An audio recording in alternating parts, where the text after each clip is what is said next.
Have you ever felt unlucky before? Like everything just is not going your way. Well, I know a duck, and her name is Susan, and she feels unlucky. Let's read Lucky Duck together. Lucky Duck. Susan the duck was feeling a bit unlucky. The roller skates she ordered online were 2 sizes too big. Darn. I have the worst luck, said Susan, as she pulled on another pair of socks. Just then, the doorbell rang. Do, do, do! Congratulations! It's your lucky day, said the wolf at the door. You've won. I did? I won? Asked Susan. What did I win? You have won this fabulous pot, says the wolf. Perfect for making soup. Congratulations again. You are one lucky duck. Susan did feel lucky. It was a very nice pot. A little big for her kitchen, but still very nice. Thank you, she said to the wolf. The rest of the morning, she felt very lucky. But just before lunch, her luck turned. Her kitchen light bulb burned out. Of all the bad luck, said Susan as she got a new bulb and her ladder. Then the doorbell rang. Congratulations, it's your lucky day, said the wolf. You've won. But, said Susan, I already won. I already have a pot. Of course, said the wolf. And now you have won these wonderful onions. Great for soup. What a lucky duck you are. This wolf seems a little sneaky, a little suspicious. Oh, said Susan. She liked onions and she liked soup. This was a lot of onions to eat all by herself, but still, she felt lucky. Thank you again, Mr. Wolf, Susan called as she carried the onions to her cupboard. A little while later, she was making a sandwich when she saw that her pickle jar was empty. No pickles, cried Susan. What bad luck! But she felt better after the wolf showed up with a big bunch of celery. Why does this wolf keep bringing her stuff for her soup? By the afternoon, Susan was feeling unlucky. She had lost her favorite marble. But then the wolf brought her carrots, and she felt lucky again. Maybe I will make that soup, thought Susan. That evening, Susan invited some friends to share her soup. While she was taking the phone, she discovered a nest of hornets in the tree behind her house. Just my rotten luck, she said. She was in the kitchen looking for her bug spray when she heard a knock on the door. It's open! Come in! Yelled Susan. Who do you think it is? Do you think it's the wolf again? Hello, duck, said the wolf. Are you making the soup? Yes, said Susan. Thanks to you. I've added the onions, the celery, and the carrots to the big pot. I invited some friends for dinner, and you should join us. I think it will be a very nice soup. Yes, I'm sure it will, said the wolf. So what's the big prize this time? Asked Susan. Duck soup, said the wolf. Susan gulped. Duck soup? That's right, said the wolf. Today is my lucky day. I knew he was suspicious. The wolf snarled. He grinned at Susan with his jagged teeth. Duck soup is my favorite dish. Oh no, yelped Susan. My luck has run out. And then the wolf slipped on Susan's marble, and he fell head first into the pickle jar. Then he banged into the ladder, clang, lost his balance, and jammed his foot into one of Susan's 2 sizes too big roller skates. Pop! Susan gasped as the wolf flew out of the back door, slammed into a tree, and smacked right into the hornet's nest. Bonk! And then that rotten wolf rolled down the hill, never to be seen again. Just then, the doorbell rang. A lot just happened here. Susan's friends had arrived for dinner. "Welcome," said Susan. "The soup is almost ready." Susan looked around the table and smiled. She felt very, very lucky.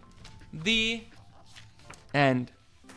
A lot just happened. She thought she was unlucky, then she thought she was lucky because she was getting free stuff, then she was unlucky again because a wolf wanted to eat her and put her into soup, but then at the end she realizes she is lucky because she has good friends and a lot to be thankful for. Thank you guys for reading Lucky Duck. I'll see you next time on Dad's Read-Along Stories. Hi everybody, you might be wondering, why are you wearing such a cool orange hat? Well, after we finish today's book, I think you will know. Welcome to Dad's Read-Along Stories. Welcome to Dad's Read-Along Stories. Today we are reading Clive Penguin, which is a short, sweet, and super funny book about a penguin who just can't make up his mind. Let's read Clive Penguin together. Clive Penguin. Once upon a time, in a faraway land of ice and snow, beneath a wondrous winter sky, there lived a happy penguin. Oh, please. You've got to be joking. I'm freezing. He's cold. This is relatable. Kids, I live in Minnesota, which is very cold. It's still very cold out right now. Let's keep reading. It's always the same. Same old snow and same old penguins. He's the one with his eyes open. Some days I wish I was somewhere else. Some days I wish I was someone else. See, I told you, he can't make up his mind. Who does he want to be? Does he want to be a penguin with earmuffs, or an astronaut, or a hot dog, or a guy with a big hat? We'll see. And every day, I'm just so cold. If he's so cold, what do you guys think he needs? One of these, maybe? I've got to get out of here.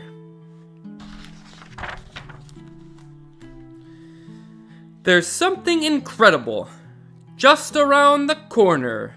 No doubt about it. Wait a second. Is this really happening? Just look at that. It's what I've always wanted. My search is over. What do you think he found? Let's turn the page and see. I am Clive Penguin, and I have made an epic discovery. What's his discovery? He's dipping his arm into the ocean. What's he gonna find? A cozy discovery. He found one of these. He found a hat. So unique, so fashionable, so versatile. The perfect fit. And with that, they all lived happily ever after. Right? We'll see. Oh, please. You've got to be joking. I'm boiling. The end. When he says I'm boiling, he means I'm so hot. I told you he can't keep up his mind. He can't make up his mind. He's cold, he's hot, he's cold, he's hot, he wants to be a hot dog, all the different things. But I thank you guys for coming here today and reading Clive Penguin with me. And I'll see you guys next time on Dad's Read-Along Stories. Stay warm out there, everybody. I want you to take 1 second here and I want you to say out loud the name of one of your best friends, one of your pals. Did you say it? Well, in today's book, Clifford, this book's called Cliffords Pals. Clifford has some best friends as well. He has some pals and he gets into some trouble with them. So join me today as we read Clifford's Pals together. Welcome to Dad's Read-Along Stories. Clifford's Pals. Hello, this is my dog Clifford. I ride him to school every day. As you guys can see, Clifford is a big red dog. Clifford usually waits for me in the schoolyard. One day, he got tired of hanging around, so he went off to play with his pals, his friends. The other dogs were Susie, Lenny, Basker, Flip, and a big dog named Nero. Nero led them. He's still not as big as Clifford, though. He led them to a construction site. There were a lot of men and machines there. Clifford knew it was a dangerous place to play, but he didn't want to look like a coward. Some workers were knocking down old walls with a big steel ball. Clifford thought the ball would be fun to play with. Oh no, what is he doing? The men didn't think it was fun. Clifford and his pals ran off fast. He broke it and he got in trouble. Just as Flip was running under a scaffold, a can of red paint spilled. The painter yelled, "Watch out, little dog!" Clifford peeked around the corner. Peek. "Little dog," the painter said. "What was in that paint, anyhow?" Susie, Lenny, and Nero jumped down into a big pit. The work crew didn't see the dogs, and they started to pour cement on them. That's not good. Clifford knocked the cement chute aside. Now the men were covered with wet, sticky cement. Clifford cleaned them off. Yuck! The cement tasted awful. Clifford went to get a drink from a hose. Just then, someone turned the water on full blast. Oh! Then Clifford saw the other dogs digging in some soft dirt. They didn't see the bulldozer that was about to push the dirt down on them. Oh my gosh, these dogs are just getting in so much trouble over and over again. Clifford jumped to stop the bulldozer. He stopped it. Next, Clifford's pals found some really big pipes to play in. Clifford tried to follow them, but he was too big. The pipe was stuck on Clifford's nose, and he couldn't see. Oops! The pipe came off. Well, he broke it. He broke something else. The workers were angry. The dogs were causing a lot of trouble for them. They chased Clifford's pals into a storage pen and locked them in. Clifford came to rescue his pals. He had already broken a crane, a bulldozer, and a pipe. He didn't want to do any more damage, so instead of breaking down the fence, he found another way to help his friends. They climbed on his back. Now the workers were even more angry. They tossed a big, strong net over Clifford and tied him up. Oh no, how is he going to get out of this? They said that they would have to keep him there until their job was done. Clifford didn't know what to do, but his pals did. Now they get to help him. They chewed through the ropes that held Clifford. They all ran back to the schoolyard. Run! Clifford and his pals decided they would never play near a construction site again. That was a funny book. Thanks for reading Clifford's Pals. It's a good reminder that we should have fun with our friends, but let's make sure that we are helpful, that we don't break things, and that we stay where we're supposed to stay. I'll see you guys next time on Dad's Read-Along Stories. Hello everybody, my name is Dad's Read-Along Stories, and today we're going to be reading Maisie Goes on a Bike Ride. Let's read a Maisie book together. I want you to raise your hand if you have a tricycle, if you have a little bike, if you have a pedal bike. I don't care what kind of bike you have, but today we're going to learn from Maisie what it means to go on a bike ride. Maisie Goes on a Bike Ride by Lucy Cousins. Let's read. Maisie has a new bicycle. She can't wait to go on a bike ride with her friends. Maisie's new bike has a shiny bell. Bring, bring. A bouncy seat. 2 wheels and 2 pedals. And a handy basket on the front. Maisie knows what to do.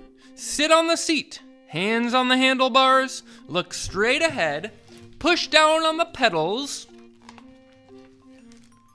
Maisie meets her friends at the park. Hooray! Ready, set, go! Maisie keeps her balance and rides along the path. She's pedaling fast now. Round and round the wheels go. Go, Maisie, go! Then Maisie goes bumpity-bump down a track. She feels all shaky. Brr, watch out, ducks. I'm trying to do my voice like I'm going bump, bump, bump. Watch out, ducks. Look, there are ostrich and penguin. Maisie rings her bell. Bring, bring. She presses the brakes to slow down. Squeeze. Whoa, oh, wibble wobble. Nice to almost bump into you, Penguin laughs. Maisie sees lots of other amazing bikes. Wow, Dottie and Peacock pass by on a tandem bike. Maisie zooms to catch up with her friends. A tandem bike is, they have 2 people on one bike. Sometimes they even have 3. It's crazy. It's hard cycling uphill.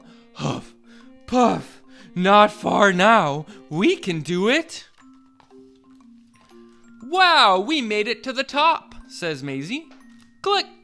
She takes off her helmet and has a nice cold drink. Drip drop, here comes the rain. This is also a good time for me to tell you kids, when you ride a bike, always wear a helmet. Please. Time to go home, says Maisie.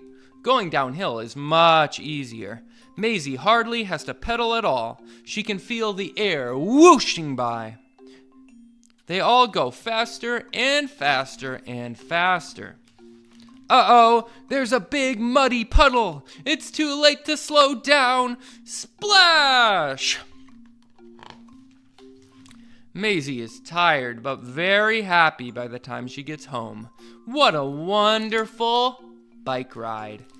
The end. Thank you guys for reading Maisie Goes on a Bike Ride with me. I hope you will have some great bike rides this year, this summer, whenever you're listening to this. And I hope that you will always wear a helmet so you can have a good time and be safe. Thank you guys. I'll see you next time. If you had the power to wish for anything and it would happen, what would you wish for? Well, in today's book, our friend Templeton gets his wish. Today we're reading Templeton Gets His Wish, and Templeton, this little cat guy here, wishes for something very, very serious. Let's read Templeton Gets His Wish. Templeton wanted his family to leave him alone. His mom was grumpy. Scrub harder, Templeton. His dad was cranky. Clean up this mess. And his little brothers were always taking his favorite toys. But then, Templeton had an idea. He sees an ad that says Magic Diamond grants wishes. Order today. Order your Magic Diamond today. He could wish them all away. That's a serious wish. So he did something bad. It says he's got sneaky toes. He's sneaking. And he sneaks and steals his little brother's piggy bank. So he did something bad and got something good in return. It's a box that says deliver to Templeton. Wish, wish, wish, wish, wish, wish, wish, wish, wish. He's wishing. Then he wished on the Magic Diamond. And Templeton got his wish. His family was gone. Remember, he wished that his family would be gone, and the wish worked. No more, Templeton, take a bath. No more, Templeton, clean this up. No more, Templeton, share your toys. He was free. Templeton played. Templeton sang. Me, me, me, me, me. Templeton lounged. Lounging means you're chilling on the couch. You're laying down, being comfy. Templeton did not clean up. Look, he wrote Templeton on the wall over and over and made a big mess. Templeton did not take a bath. And Templeton did not have to share his toys with anyone at all. But after a while, the house seemed really quiet. Hello? And sometimes it was a little scary. There was no one to play with, and he was starting to think he might need a bath after all. Templeton was alone. I thought that's what he wanted. So Templeton wished that he had never wished his family away in the first place. He wished things were back to the way that they had been before he even got the magic diamond. Wish, wish, wish, wish, wish, wish, wish. And Templeton got his wish. And his mom ran to him with tears in her eyes, and she said, "You need a bath." And his dad embraced him with a big bear hug and whispered, "Clean up this mess." And soon his brothers had taken all of his favorite toys. Everything was back to normal. Templeton had wished for his family. "Clean up your room, Templeton. Time for bed, Templeton." And Templeton got his wish. The end. I think Templeton learned a very important question. I think Templeton learned a very important lesson. Sometimes our family, they can be a little bit annoying, and sometimes we might even wish that they're not here anymore. But if we think about it, and like Templeton actually experienced it, he found out family is so important. And your parents, your brothers, your sisters, whoever is in your life, they love you so very much. Thanks for the lesson, Templeton. And thank you guys for listening. We'll see you next time. I want you to finish this saying. I scream, you scream. We all scream for ice cream. If you said ice cream, you're in the perfect place. Join me as we read an ice cream themed book on Dad's Read-Along Stories. Welcome to Dad's Read-Along Stories. This book is all about ice cream. Today we're reading Pete the Cat Screams for Ice Cream. You guys love reading Pete the Cat books. Today is the coolest day. The Just Chillin' ice cream truck is coming, and Pete can't wait. Ice cream, so many flavors, like rocking raspberry, far out fudge, and tabby twirl, cotton candy, kitty paw tracks, and rainbow swirl. Let's go bananas, unicorn blast, and sprinkles galore. There's got to be a million flavors and maybe more. Pete can't wait, and he can't be late. Hey, Pete, what's your hurry? Asks Gus. I don't have time to play, just chillin'. Ice cream truck is coming today. I can't wait, and it's getting late. He's thinking about ice cream, that's all he cares about. Oh no, Gus looks so lonely. Can Pete make the time? Yes, being a friend is groovy, and Pete knows it's cool to be kind. Pete stops. He and Gus have a nice chat. Thanks, Pete. You are one kind cat. Pete, what's your hurry? Asks Grumpy Toad. Sorry, I have to be on my way. Just Chillin' ice cream truck is coming today. I can't wait, and it's getting late. Oh no. Grumpy looks frustrated. Can Pete make the time? Yes, lending a hand is sweet. And Pete knows it's cool to be kind. Wow, they fixed the flat tire. Thanks, Pete. You are one kind cat. Hey, Pete, what's your hurry? Asked Callie. It's a shame I can't stay. Just chillin', ice cream truck is coming today. I can't wait, and it's getting late. Oh no, the park is a mess. Can Pete make the time? Yes, working together rocks, and Pete knows it's cool to be kind. Awesome! Pete and Callie clean the park just like that. Thanks, Pete. You're one kind cat. Oh no, Pete checks his watch. He did run out of time. But then he sees the clean park. Grumpy riding his motorcycle, and Gus with a smile. Today is the coolest day. Pete is glad he took the time. And then, to Pete's surprise, the Just Chillin' ice cream truck comes driving right by. Oh, perfect. Pete screams for ice cream. 1 scoop, 2 scoop, 3 more scoops until, oh no, brain freeze. Have you guys ever had brain freeze?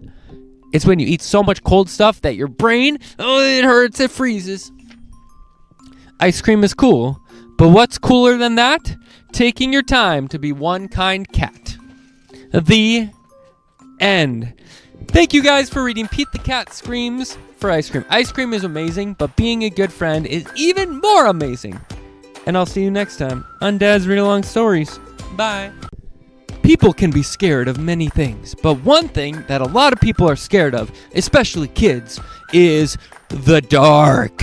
Well, in this story, someone else is scared of the dark, and it's actually a Tyrannosaurus Rex. What? Well, join me as we read today on Dad's Read-Along Stories. Welcome to Dad's Read-Along Stories. Well, let's read. This is exactly what I said. A T-Rex scared of the dark. Let's read Tiny T-Rex and the Very Dark Dark together. Tiny T-Rex and the Very Dark Dark. Tiny, it will be dark soon. Yes, Pointy, soon. It will be very dark. Tiny T-Rex and the Very Dark Dark. It is our first camp out in the backyard, and we are nervous. We've never slept outside before. Have you ever slept outside? We are mighty beasts. I am a Rex. Pointy is a Pointy, and Bob is my special squish. But even mighty beasts get scared if they don't sleep with their nighty lights. When I am inside, the dark doesn't seem so dark. But when I am outside, the dark is very dark. Outside, there are no nighty lights to turn on. And when there are no nighty lights, the grumbles and the nombies come out. Mother says, there's always a light shining somewhere, Tiny, even in the dark. If you are brave enough and look hard enough, you will find it. But it's hard to be brave when you are scared of the crawly creeps. And it's hard to look for something when you have your eyes shut. True. Pointy and I thought up a secret plan to be brave. When the Very Dark Dark comes, we will be ready. First, we will build a hiding fort to hide our snacks and ourselves. Look at this cool fort they're building in a tree. They're putting a blanket over some sticks. I don't feel hidden. Oh, it's not working. Next, we will make special helmets to protect our brains from the grumbles and the nombies. I need a bigger helmet. The next part of the plan is the most important. We must hurry. We are running out of time. The crawly creeps are closing in. Tap, tap, tap, tap, tap, tap, tap, tap. Snore. I hear the grumbles. They are close. Crunch, crunch, crunch. Run, Pointy. The nombies are here. They run outside. This is it. Our secret plan is almost ready. They're putting lamps and lights outside. Now we will not be scared of the Very Dark Dark because we have made a super bright nighty light. Click. Plug it in. Whoa, look at all their lights lighting up the dark. It got dark again. Our plan did not work. The very dark has got us. I'm scared. Pointy is scared. Bob is scared. We are all scared together. Maybe we can be brave together too. Brave enough to open our eyes, look very, very hard. Ooh, look. When they look up, they see the stars actually light up like a big nighty light. And find some light. The end. Thank you guys so much for reading Tiny T-Rex and the Very Dark. If you're scared of the dark, you can be reminded that the dark's not that scary. And if you look up, you will see the beautiful stars. Thank you guys so much, and I'll see you next time on Dad's Read-Along Stories. Have you ever lost something before? I lose my keys and my wallet. If you ask my wife, she will say quite a bit. But in the book we're going to read today, this kid does not lose his keys or his wallet. He loses his dragon. Curious? Join me. It's time to read a story. Welcome to Dad's Read-Along Stories. Like I said, a kid loses his dragon. Let's read Have You Seen My Dragon by Steve Light. This is a counting book. So you're going to learn some math. So you can count along with me and point at your screen as we look at the stuff. Have you seen my dragon? Have you seen my dragon? No, I will look for him. 1 dragon. So then we count based on how many things we're looking. 1. 2 hot dogs. Maybe he got hungry and stopped for a hot dog. 1, 2. Or perhaps he went downtown on the bus. 3 buses. 1, 2, 3. It's possible he went for a swim. 4 sailboats. 1, 2, 3, 4. Or climbed up to get a drink of water. 5 water towers. 1, 2, 3, 4, 5. Has my dragon been here to visit the monkeys? 6 monkeys. 1, 2, 3, 4, 5, 6. Ooh, we gotta turn the book for this one. Could he be helping the delivery man again? 7 boxes. We'll start at the top. 1, 2, 3, 4, 5, 6, 7. Perfect. Are you guys doing good counting right now? I bet you're really good at counting, so this should be easy for you. I hope he didn't start a fire with his dragon breath. 8 fire hydrants. 1, 2, 3, 4, 5, 6, 7, 8. Nice. I will look at the bookstall. My dragon loves to read. 9 books. 1, 2, 3, 4, 5, 6, 7, 8, 9. And I never told you guys, I should have said, but the dragon is actually on every single page. He's just not green like he was at the beginning. So if you look at the left part here, you can actually see the dragon on the mail car here. Hello, has a dragon come through? 10 paint cans. 1, 2, 3, 4, 5, 6, 7, 8, 9, 10. You can see the dragon up there at the top. Where could he be? Down underground? 11 manhole covers. Okay, this one's always hard for me. 1, 2, 3, 4, 5, 6, 7, 8, 9, 10, 11. Got him. Or up high on a rooftop? 12 pigeons. 1, 2, 3, 4, 5, 6, 7, 8, 9, 10, 11. Oh man. Where's the last one? Where's the last one? 12. He's tiny in the corner on the left side. Got him. I want ice cream. Maybe my dragon wants some too. 13 ice cream cones. 1, 2, 3, 4, 5, 6, 7, 8, 9, 10, 11, 12, 13. Perfect. Dragon's right in there in the middle. He loves the park. 14 dogs. 1, 2, 3, 4, 5, 6, 7, 8, 9, 10, 11, 12, 13, 14. Oh, are you guys still counting? I'm getting tired with all this counting. Oh my goodness. So much count. There's more? Oh my goodness. And especially the playground. Maybe he's there. He's everywhere, guy. 15 balloons. 1, 2, 3, 4, 5, 6, 7, 8, 9, 10, 11, 12, 13, 14, 15. And the dragon's right there in the middle by the slide. Did he go uptown on the subway? 16 subway cars. 16? 16. 1, 2, 3, 4, 5, 6, 7, 8, 9, 10, 11, 12, 13, 14, 15, 16. Do you think it's going to go all the way to 20? Ugh. Or across town on a taxi? 17 taxis. 1, 2, 3, 4, 5, 6, 7, 8, 9, 10, 11, 12, 13, 14, 15, 16, 17.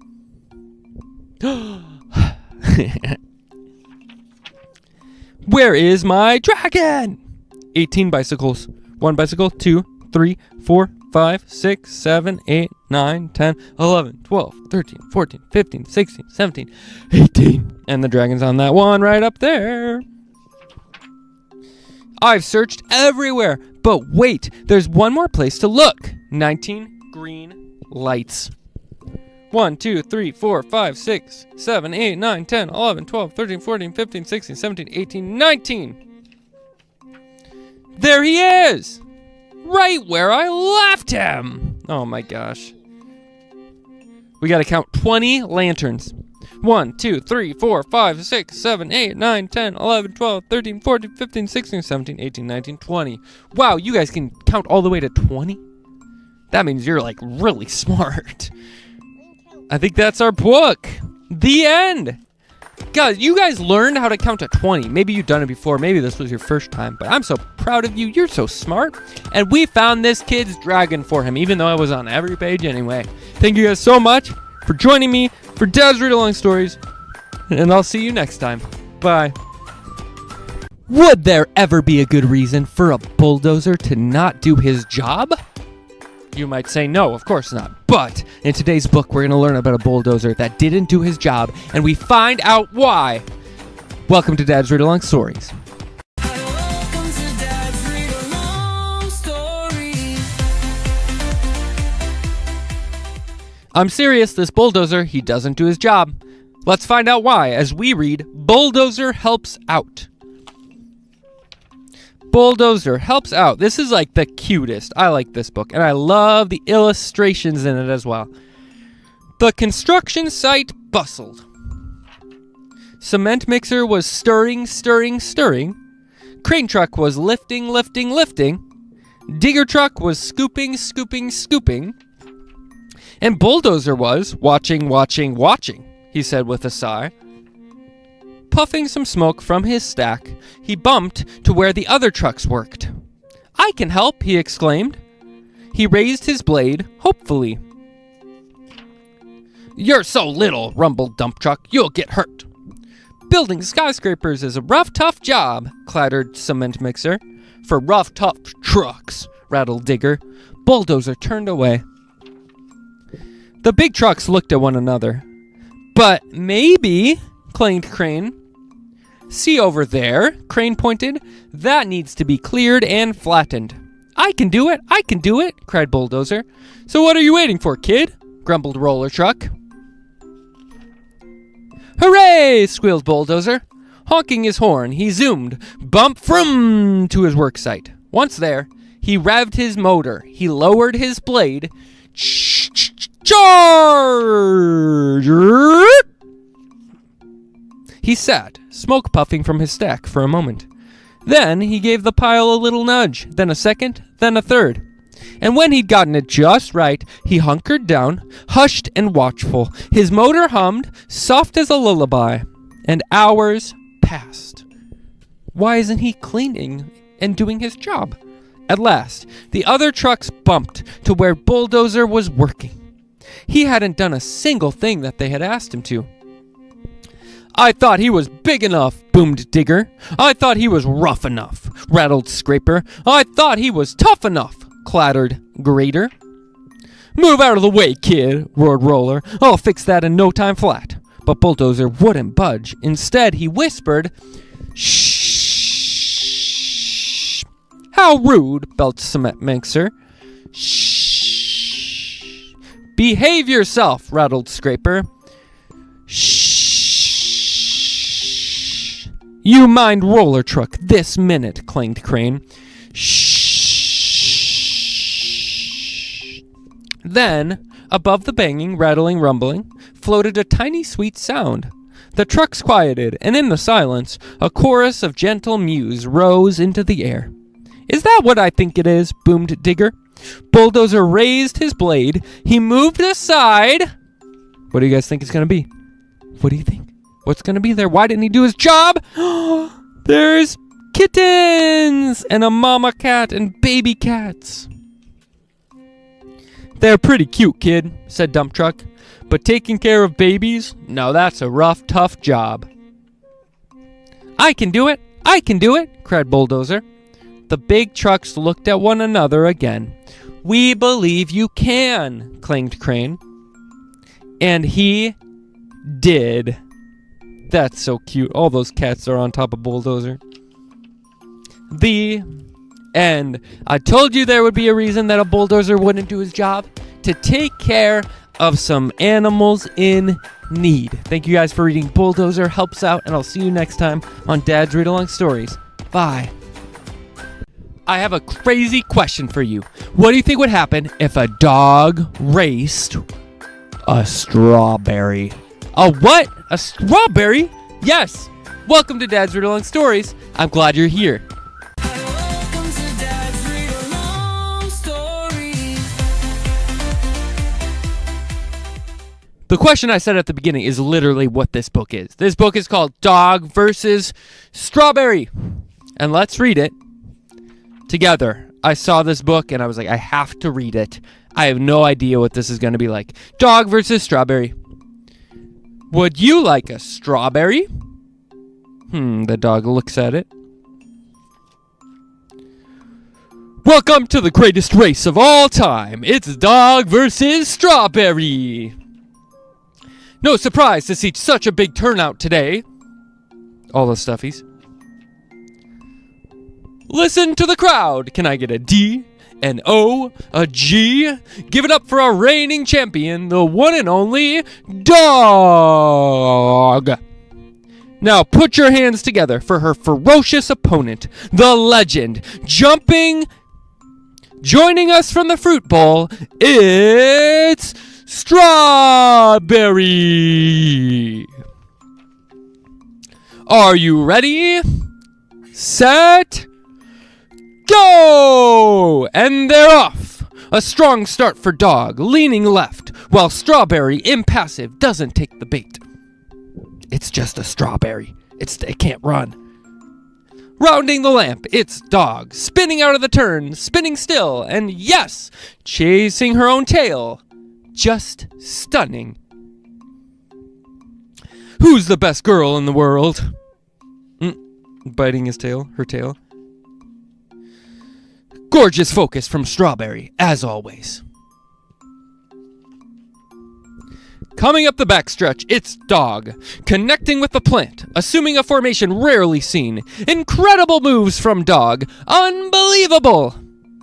Dog sits, gives paw, 2 paws. Strawberry can't keep up. But can Dog keep up with herself? Those eyelids are looking heavy and that pillow is awfully comfy. This is a bold choice for Dog, who appears to be, yes, it's been confirmed, she's taking a nap. Oh, that's not going to help you win a race. Whoosh! Ooh, the plant knocked over by the wind. And we're back. Dog rolls over, stretches, and my, oh my, you've got to be kidding me. Big stretch, crackle, yawn, snap, pop. Where is Strawberry? Dog blinks. She can't believe it. Strawberry's far ahead. Dog can't even see Strawberry. What a performance. The strawberry's under the leaf. It's down to the wire for Dog. What will she do? What can she do? And it's Dog changing course, gathering speed, heading for the chair, still going. She's unstoppable. No, really, she's not stopping. What is she doing? She's found a shortcut. She's flying over the chair. But will that be enough? Flump. Oh, Dog went right into the cushions. Whoosh. And it's Strawberry, ripe for the win, coming to the finish, but it's too close to call. Too close to call. Oh.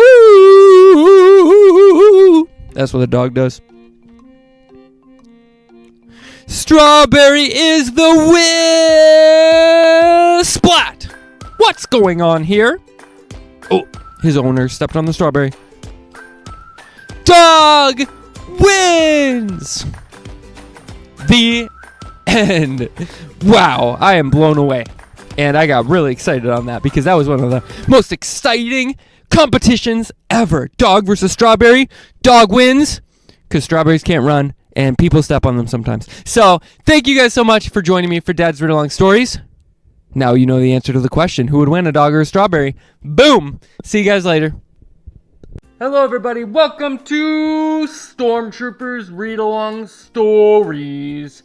My name is Stormtrooper, and today we are reading a book all about being a pilot. I'm a pilot Stormtrooper, so I'm an expert. Join me today on Stormtroopers Read-Along Stories. Like I said, I'm a Stormtrooper pilot, and today we're going to be reading Star Wars I Am a Pilot. I wonder if I'm in this one. Let's read Star Wars I Am a Pilot by Christopher Nicholas together. Thanks for joining me. The galaxy is large, so I'm glad that you took a seat to read a book with your friendly neighborhood Stormtrooper. I'm a pilot. I am a pilot. I like starships. Some pilots fly big starships. Some pilots fly small starships. Some pilots are young.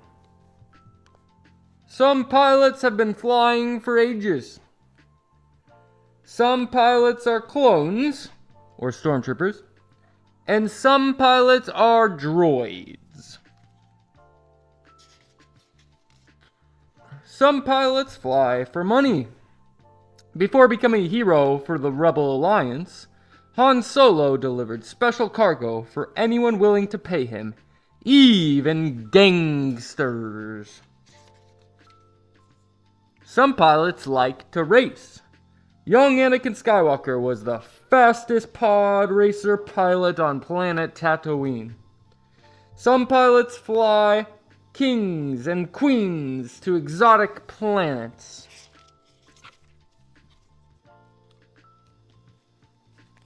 Brave pilots fly starfighters on special missions. X-Wing, Y-Wing, and A-Wing pilots helped to destroy the Death Star above planet Endor and defeated the evil Emperor once and for all. I was not happy about that. Many Jedi Knights are great pilots. The Force helps them sense what is ahead before they can see it. Every pilot needs a good starship. The Millennium Falcon is Han Solo's pride and joy. It is the fastest ship in the galaxy. The Falcon has gun wells to defend against enemies, and it has secret panels to hide cargo or people. Every pilot needs a good co-pilot. Han Solo never flies anywhere without his best friend and partner, Chewbacca the Wookiee.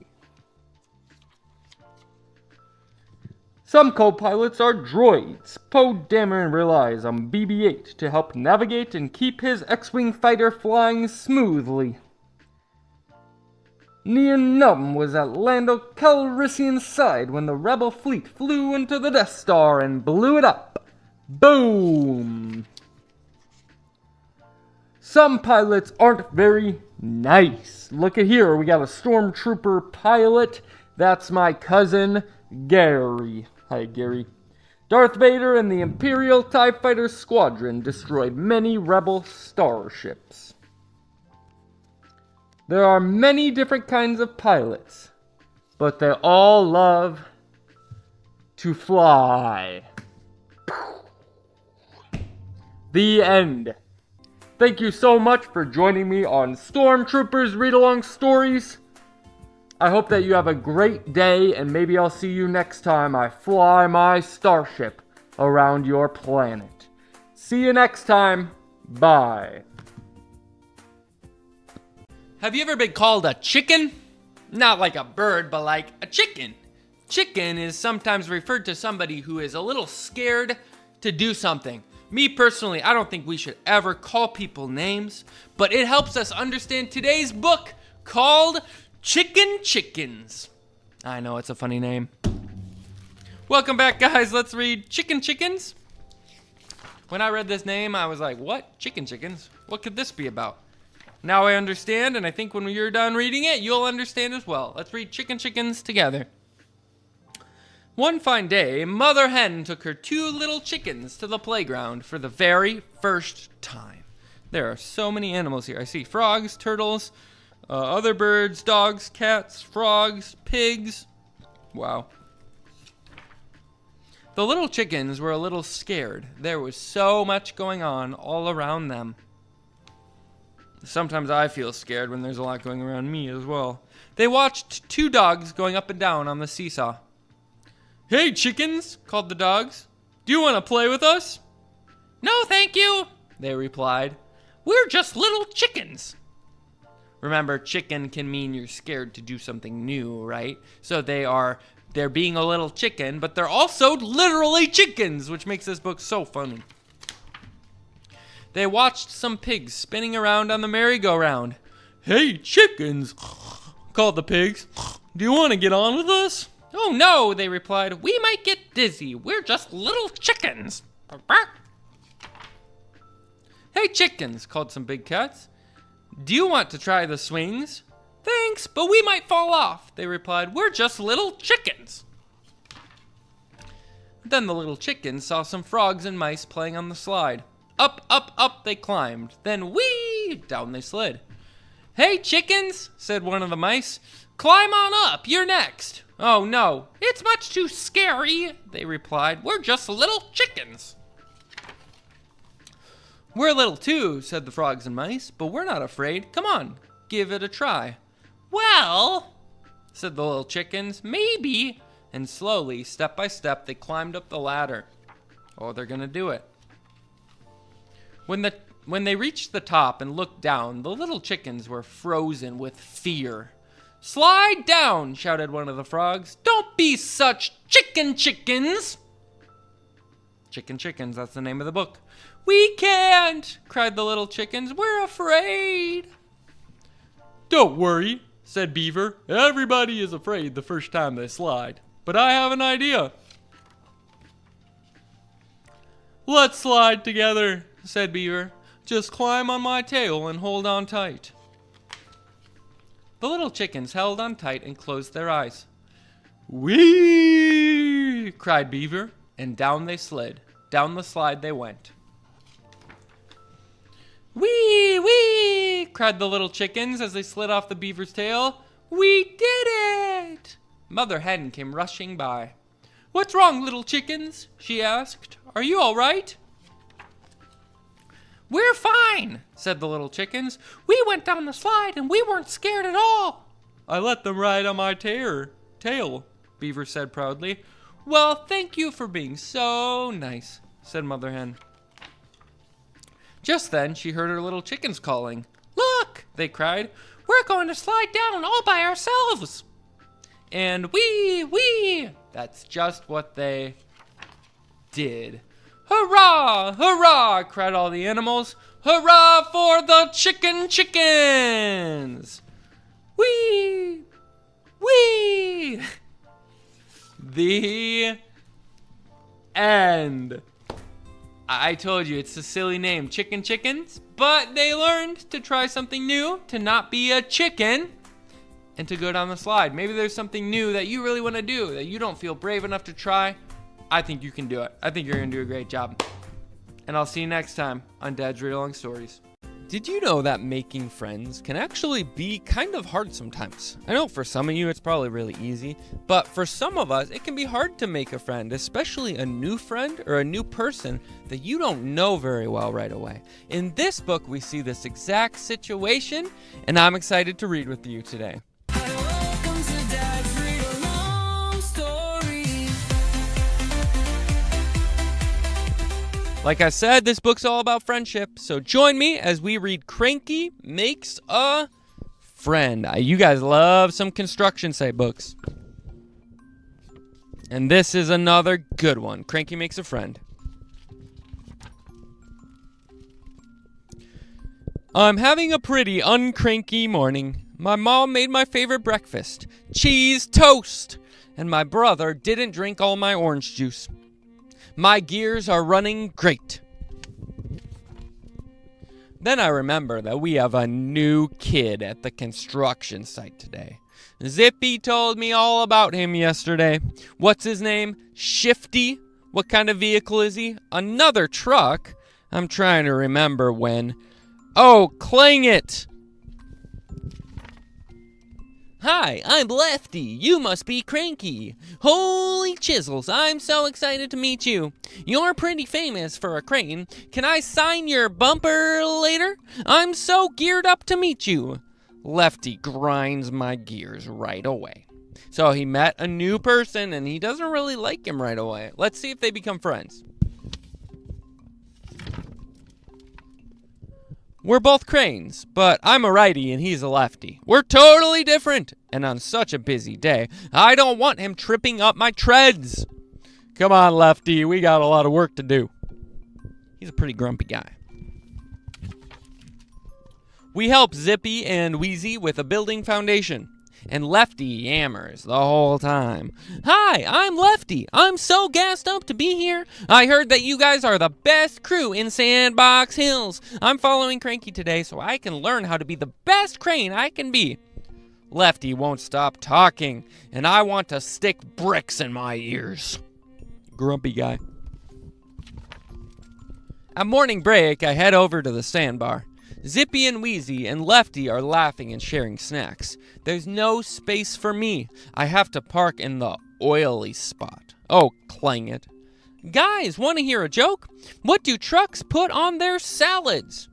Wrench? Dressing! Get it? Wrench?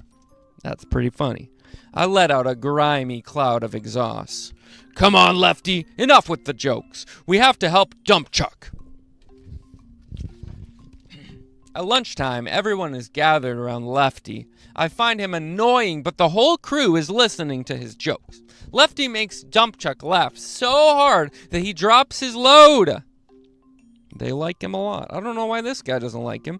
I park by the group because I don't want to be alone, and I want to do what everyone else is doing. I try to smile at the jokes, even though I don't think Lefty is funny at all.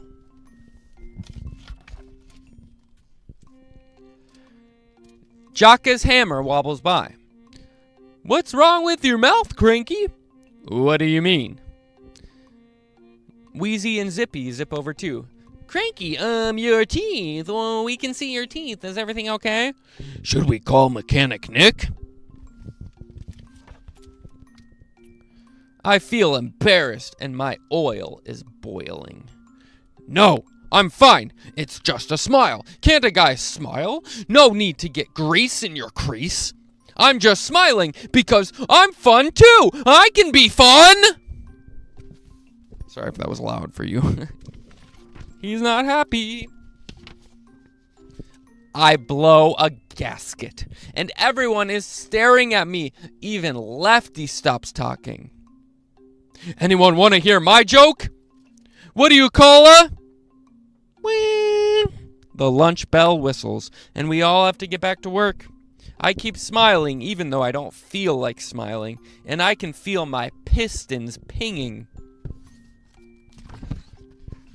I help Zippy with a beam, and I'm trying so hard to smile that I put the beam in the wrong way, and we have to stop the work. Oh, clang it! I sit by myself, and I can feel my engine cooling down.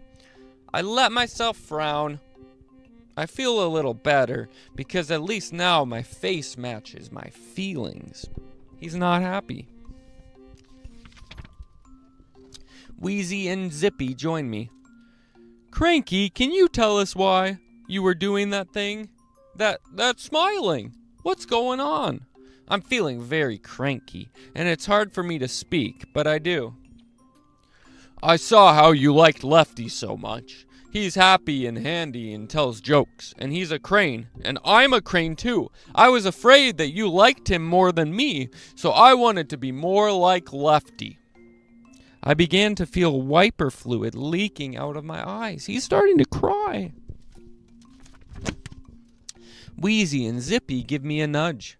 Cranky, thanks for telling us how you're feeling and what you're thinking. We like you because you're cranky. Nobody is like you. You do a great job and you're reliable. And honestly, we like your crankiness. Well, most of the time. But you like Lefty too. We can have different kinds of friends, Cranky. Not everyone has to be the same, even if you're both cranes. We're a crew. Lefty comes over, smiling widely and tooting loudly. Cranky, let's fix that beam. I think I know how we can do it because I learned so much from you. What do you say? Honk. Yeah. Let's go. Lefty still bothers me a bit, but we are working as a crew. Zippy and Wheezy are right.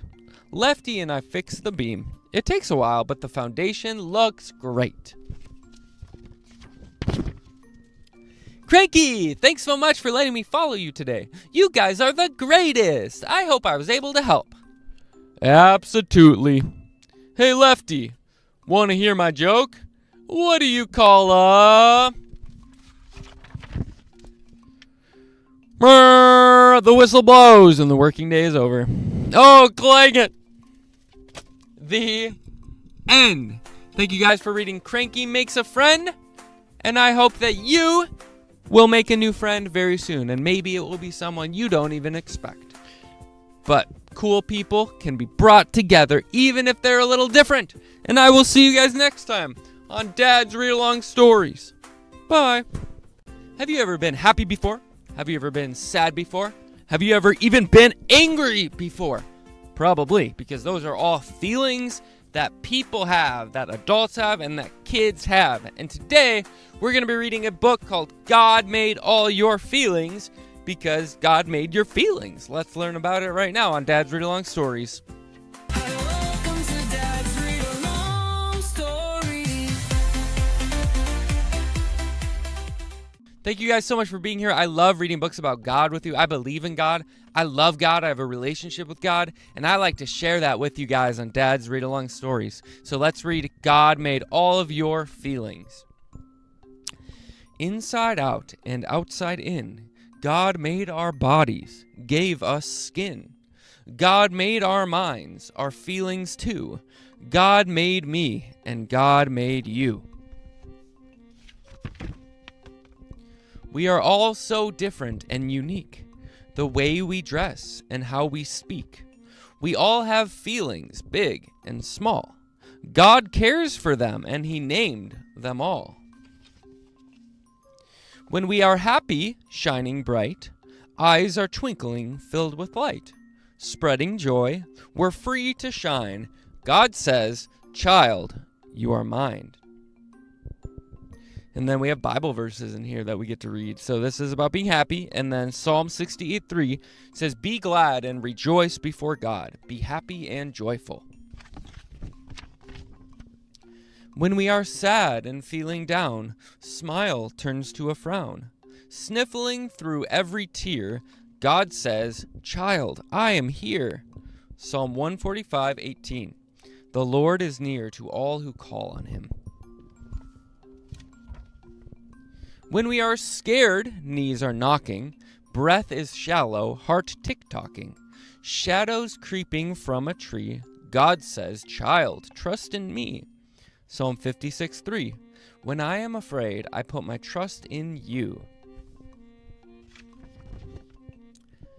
When we are angry, feeling bad, huffing, puffing, raging mad, things don't always go our way. God says, "Child, stop and pray." Psalm 102:1 says, "Hear my prayer, Lord. Let my cry for help come to you." When we are wild, we can't sit still, looking for the next big thrill. Bouncing full of energy, God says, "Child, you are free." Psalm 102:1. Set me free that I may praise your name. When we are anxious, heartbeat racing, thoughts are scattered, feet are pacing, overwhelmed, we've had our full. God says, child, rest, be still. Psalm 62:5.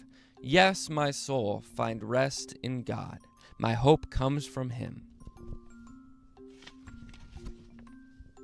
When we are mindful, all aware of flowers blooming, birds in air, watching sunsets paused in rest, God says, child, come, be blessed. Psalm 62:5 says, the whole earth is filled with awe at your wonders. Where morning dawns, where evening fades, you call forth songs of joy. Look at all these feelings that God cares about and all the places and feelings that he meets us in because he loves us and cares about us. Let's keep reading. When we are shy and blending in, quiet whispers, wobbly grin, unsure of friends new and old, God says, child, speak, be bold. Psalm 138:3 says, on that day I called, you answered me. You made me bold with strength in my soul. When we are sleeping, nodding head, yawning 'cause it's time for bed, snuggly prayers and kisses too, God says, child, I love you. Psalm 4:8 says, in peace I will lie down and sleep, for you, Lord, make me safe. Throughout each day, we each make choices to use our feelings and our voices, to keep it in or let it go, to feel each feeling as we grow. No matter what, God loves us all. When feelings big or feelings small, God made us different and the same. God calls us child and knows our name. The end. Thank you guys for reading God Made Your Feelings. God made all your feelings with me. Can we pray really quick before we end? Let's pray. Dear God, thank you for loving us. Thank you for making us with feelings. God, thank you that you love us no matter what our feelings are. And God, when we're scared, you want to help us feel better. When we're anxious, you want to make us calm. And when we're happy, you rejoice with us. God, I pray that we would know today that you love us so much. In Jesus' name, amen. Thank you guys for reading with me, and I'll see you guys next time on Dad's Read-Along Stories. Going to the doctor can be a very scary experience. It can be scary for kids, for adults, and even for dogs. Join me today as we read Clifford Goes to the Doctor. Welcome to Dad's Read-Along Stories. Good to have you guys. We haven't read a Clifford book in a long time, so if you want more Clifford books, please subscribe so I know that you guys want some more. Let's read Clifford Goes to the Doctor. Every year, Clifford visits Dr. Smart. The first year, Clifford was very small. He was the smallest pet in the waiting room. Clifford liked Dr. Smart right away. She helped him onto her table. She turned around, and then Clifford was gone. What happened? He was hiding in her pocket. That's how small Clifford was, and we know he becomes very big. Clifford was so small, Dr. Smart weighed him on a postage scale. She measured him with a ruler. She looked at his eyes, ears, and mouth. Then Dr. Smart gave Clifford a shot. Have you ever had a shot before? Did you like it? Probably not. I've had shots before, and I did not like it at all. Let's keep reading. Clifford didn't like the shot. Told you. But he was very brave.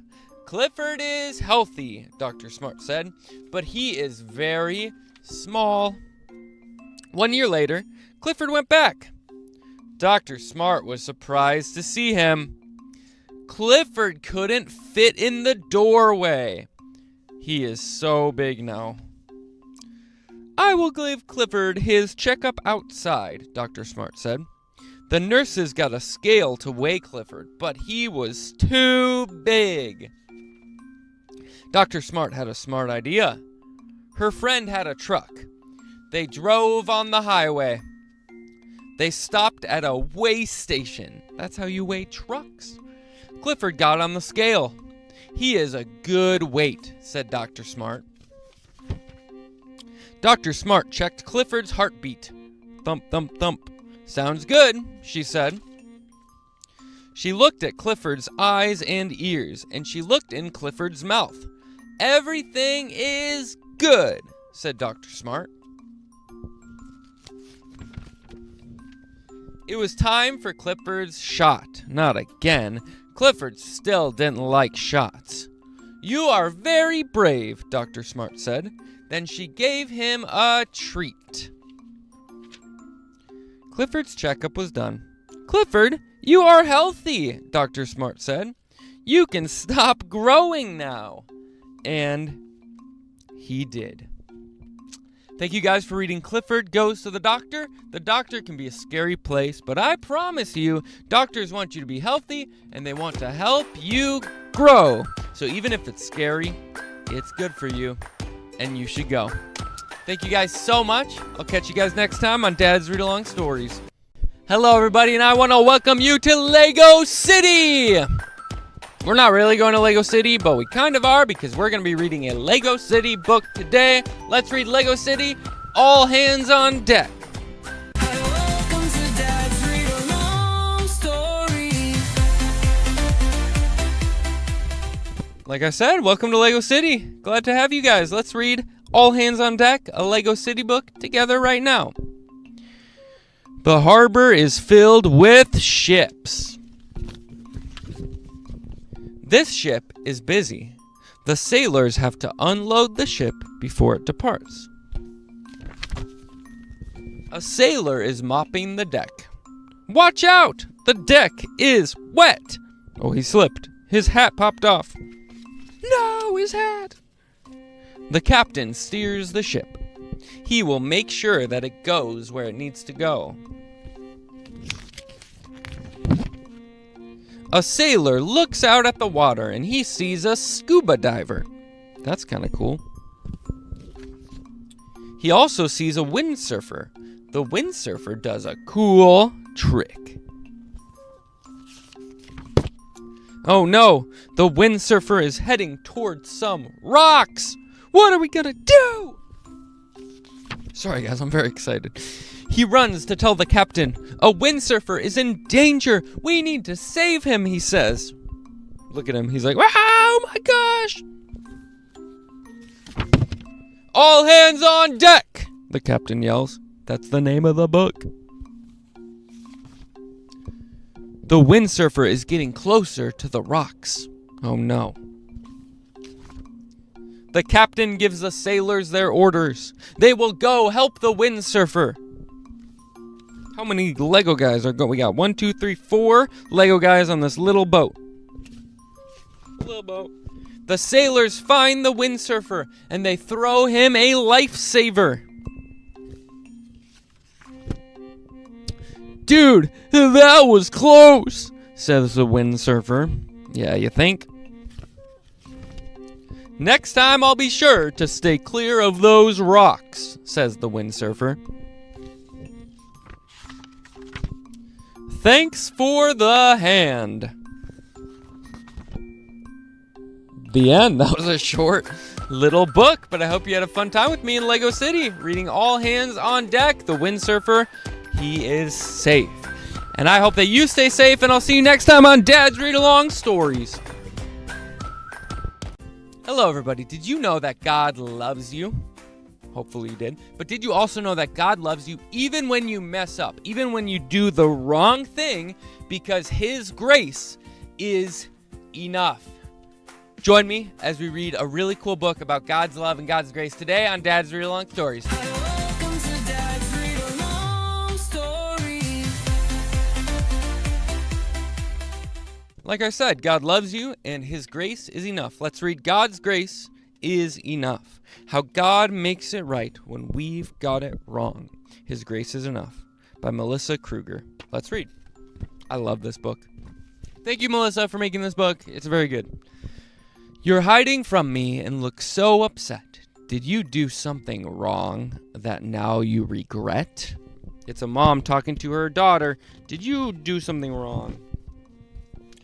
Oh, don't run away. Come sit over here. Let's talk together. You're nothing to fear. I've something important to tell you today. It's true and it's hopeful, and help guides your way. God's grace is enough. It's so big and so free. His grace is enough for both you and for me. If you make a big mess or tell a small lie, if you're lazy with chores and don't even try, I even do that sometimes as an adult. If you get fiery mad and you hit someone hard, or you cheat a good friend as you play in the yard, if you steal someone's toy or say something mean, what can you do to make yourself clean? What should we do when we do bad things and we feel bad? Running and hiding away from the light, will that be enough to make it all right? I'll tell you again, for you need to know. Never forget this wherever you go. God's grace is enough. It's so big and so free. His grace is enough, both for you and for me. You might try to hide by doing what's good, trying to fix it, if only you could. You clean the whole house and work super hard. You take out the trash and mow the front yard. Make straight A's in school and never complain, not even when lunch is soaked by the rain. You try and you try hard as you might. Will that be good enough to make it all right? My child, here's the truth. From God you can't hide. He sees what you've done. He knows what's inside. But please don't despair. There's good news, I say. Whatever you do, God's grace makes a way. Yes, His grace is enough. It's so big and so free. His grace is enough both for you and for me. Here's how it works. This is my favorite part, guys. Pay attention. Here's how it works. Jesus died on the cross. We gain new life because He suffered loss. Though we don't deserve it, our God is so kind. That's grace, pure and simple, the best thing to find.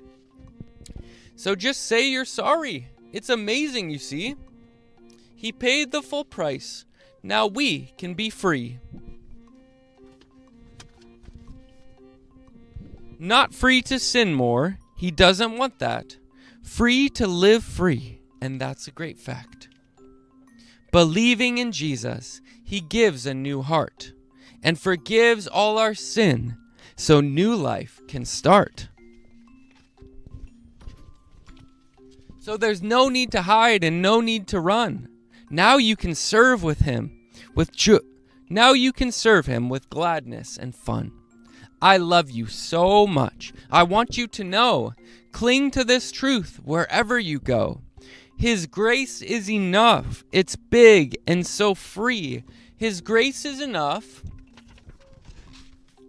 to change you and change me. The end. Thank you guys so much for reading His Grace is Enough with me. And it's such a good reminder. This is true. This is what we call the gospel, that Jesus died on the cross for us to make us right with God. So when we mess up, we are forgiven by God because of what Jesus did for you. So when you mess up, don't run away. Don't hide it inside. Don't lie, but ask God for forgiveness and He will forgive you because of what Jesus did. I'll see you guys next time. Thank you so much for reading such a good book about such a good truth, that God's grace is so big, it's so free, and we love God and what He did for us. Thank you guys. Bye.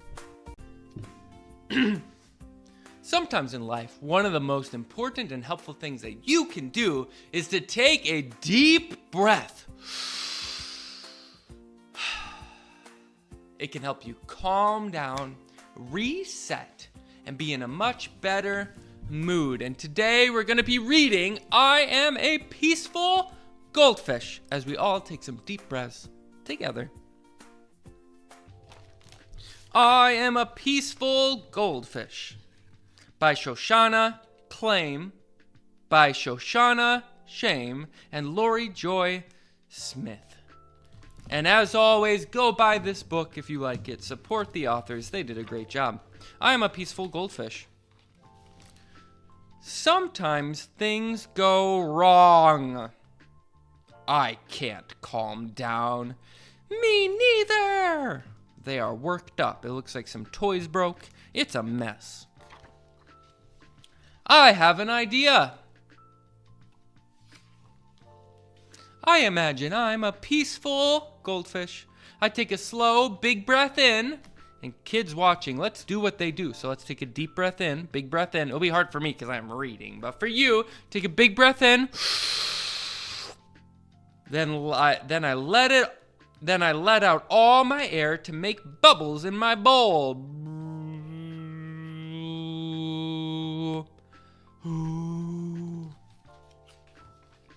I have an idea too. I'm a mighty elephant. I take a slow, big breath in. Then I let out all my air to make a soft trumpeting sound. I can't make a trumpeting sound. Can you? I bet you can. Oh, that's good. Come on, I'm a rainbow pinwheel. I take a slow, big breath in.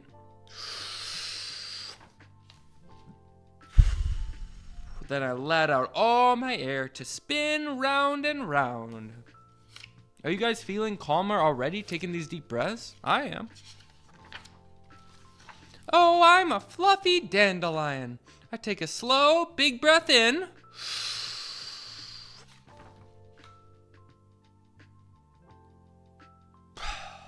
Then I let out all my air to send my wishes up high. Look, I'm a swinging wind chime. I take a slow, big breath in.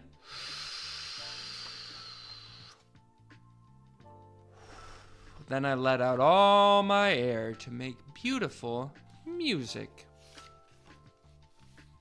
I know I'm a gentle dragon. I take a slow, big breath in. Then I let out all my air to make a bright fire. Now I'm a growing flower. I take a slow, big breath in. And I stretch to the sky. Can you stretch? Then I let out all my air. And bring my hands to my heart.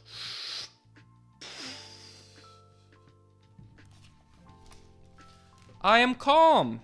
I am calm too. Ready? Ready. The end. Actually, there's an author's note. A note from the author. Should we read it? Let's read it. Dear little peaceful goldfish, sometimes you may feel mad, sad, frustrated, or disappointed. It's okay to feel that way. Do you want to know something? You're not alone, and other kids and adults can feel that same way too. She's right. Learning to take deep breaths is one of the skills that can make you feel better. When you practice being a dragon, a pinwheel, or a peaceful goldfish, you can remember how to take these deep breaths when you're not feeling your best. Think about some of the animals you love or the activities that you like to do. How else can you take a slow, big breath in and let it out? Try it. Now how do you feel? Happy breathing! Shoshana.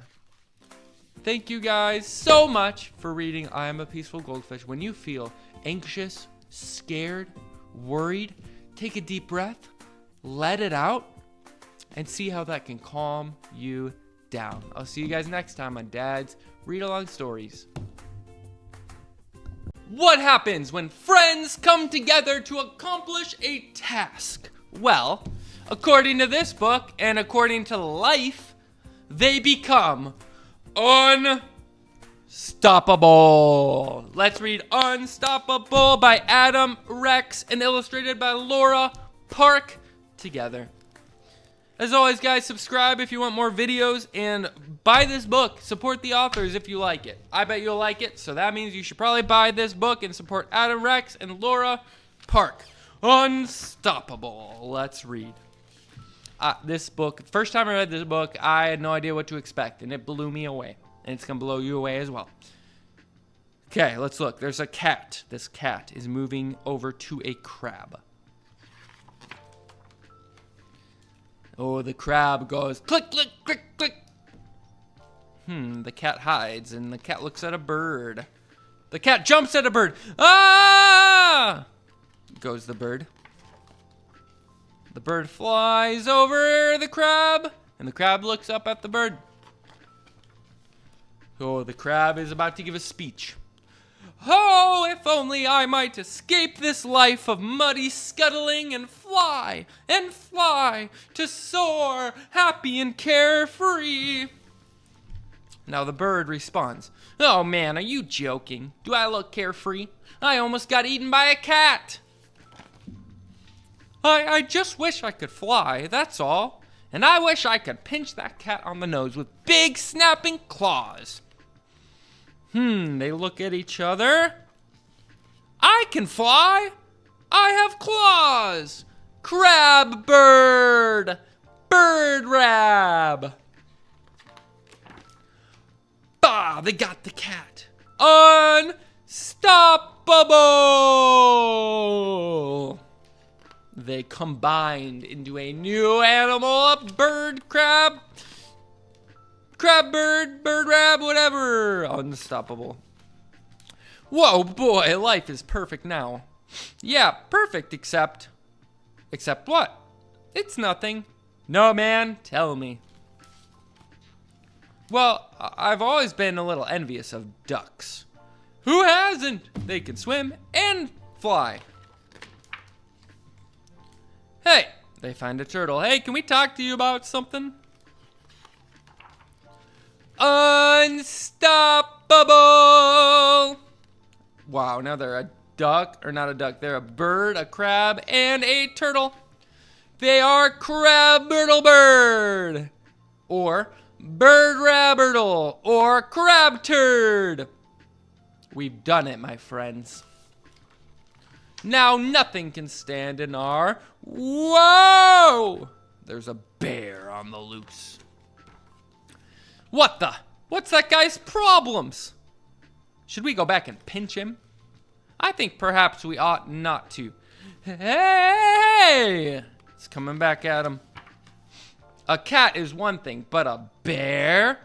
We should just fly away. No, no way! I'm going in. Hey, man. Steve. I'm Steve. Hey, Steve. I don't know what you're so angry about, but I think maybe it's because you wish that you could be a part of this incredible thing that we've got going on. I think maybe you are lonely. I think maybe you could use some friends. Do you think Steve needs some friends? Unstoppable! What are they now? Now they are Bird Rabbertle Bear, or they are Crabber Bear Bird, or they are Turbear Bear Crab.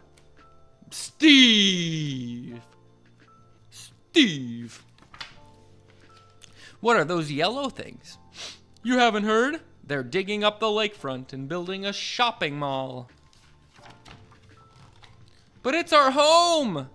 My friends, we are lost. I know of no animal who can stop this. I have an idea! The president! They went and got the president of the United States. I understand the problem and I want to help, but I can't. What? But you're the Queen of America! No, I'm the president. You need a new law to protect your home. And the president doesn't make the law. That's the job of Congress. Who's Congress? Do you guys think they're gonna get Congress? Next page. They got all of Congress. Unstoppable!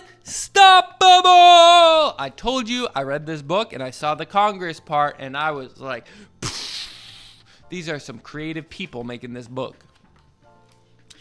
Stop! Congress is called to order. All in favor of making this lakefront a protected park for all the animals forever? Aye, aye, aye, aye, aye, aye. They're all voting yes. Aye, aye, aye. And then 3 people say nay, nay, nay, but there are so many more ayes. So the ayes have it. Hooray! They saved the day. And people say that if the night is clear and your heart is true, you can still see Congressy Birder Bear flying over this great land, passing laws and pinching the noses that need to be pinched. Our national bird is an eagle because it's easier to draw. Good night, children. The end. This might be the most creative book I have read in 2025. Thank you, Adam Rex. Thank you, Laura Park, for Unstoppable, and I'll see you guys next time on Dad's Read-Along Stories. Have you ever fought over something, maybe with a sibling or a friend, or you saw something at the store and you really wanted it to be yours? Well, in this book, a bunch of forest animals find something that they all really want. Let's read Mine together. Mine by Candace Fleming, illustrated by Eric Roman. Let's read Mine. In a tall, tall tree, at the tippy top, hung a single red apple, just about to drop.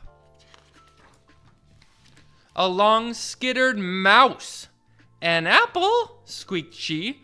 How divine. When it tumbles to the ground, it'll all be mine. And she zippity-eeked beneath a fallen leaf to wait. And now these bubbles are like thought bubbles, or dreaming. She's dreaming. She's thinking about being with that apple and having that apple all to herself. Mine. A long bounced hare. Looky there, sniffed he, a crisp, crunchy lunch, every bite meant for me, to nibble, nabble, munch. And he hippity-boinged into the tall grass to wait. Now he's thinking about it. Mine! A long padded fox. Whoopee! Yipped he. My nose does not deceive. I'll soon be eating supper with patience and a breeze. And he waggity dashed into a hollow log to wait. Mine! A long-trotted deer. Delicious! Shuffed she. Juicy, red, and sweet. Come down, Mr. Apple, this tummy needs a treat. And she trippity-skipped into a thorny bush to wait. Mine! All these animals want this apple so bad. Oh, what is this guy? A long-lumbered bear. Nummy-nums, growled he. See that hanging there? My snack, my bite, my morsel. No way I'm gonna share.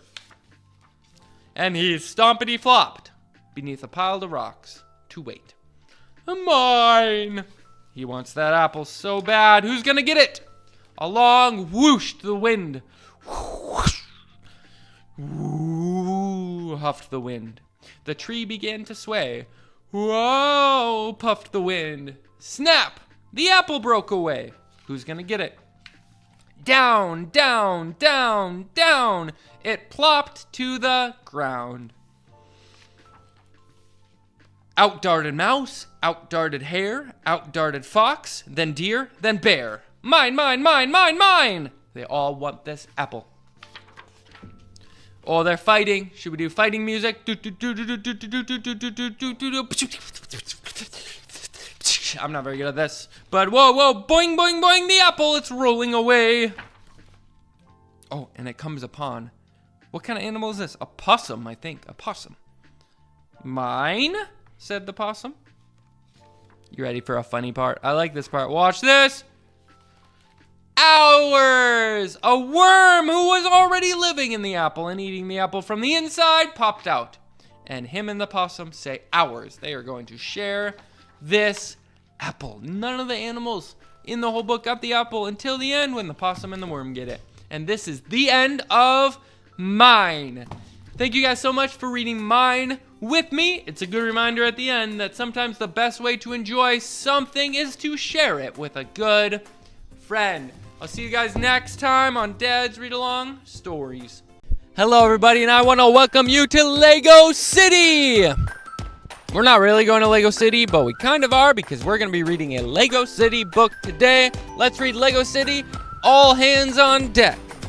Welcome to Dad's Read-Along Stories. Like I said, welcome to Lego City. Glad to have you guys. Let's read all hands on deck, a Lego City book together right now. The harbor is filled with ships. This ship is busy. The sailors have to unload the ship before it departs. A sailor is mopping the deck. Watch out! The deck is wet! Oh, he slipped. His hat popped off. No, his hat! The captain steers the ship. He will make sure that it goes where it needs to go. A sailor looks out at the water and he sees a scuba diver. That's kind of cool. He also sees a windsurfer. The windsurfer does a cool trick. Oh no, the windsurfer is heading towards some rocks. What are we gonna do? Sorry guys, I'm very excited. He runs to tell the captain, a windsurfer is in danger. We need to save him, he says. Look at him, he's like, oh my gosh. All hands on deck, the captain yells. That's the name of the book. The windsurfer is getting closer to the rocks. Oh no. The captain gives the sailors their orders. They will go help the windsurfer. How many Lego guys are going? We got 1, 2, 3, 4 Lego guys on this little boat. Little boat. The sailors find the windsurfer and they throw him a lifesaver. Dude, that was close, says the windsurfer. Yeah, you think? Next time I'll be sure to stay clear of those rocks, says the windsurfer. Thanks for the hand. The end. That was a short little book, but I hope you had a fun time with me in Lego City, reading all hands on deck. The windsurfer, he is safe. And I hope that you stay safe, and I'll see you next time on Dad's Read-Along Stories. Hello everybody, welcome to my totally real campsite. I thought this campsite would be the perfect place for us to read Pete the Cat Goes Camping. Thanks for hanging out with me today. Welcome to Dad's Read-Along Stories.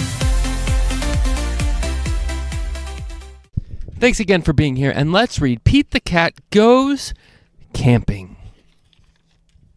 Pete the Cat Goes Camping. Pete is excited to go camping. This is his first time. Hey you, have you ever gone camping before?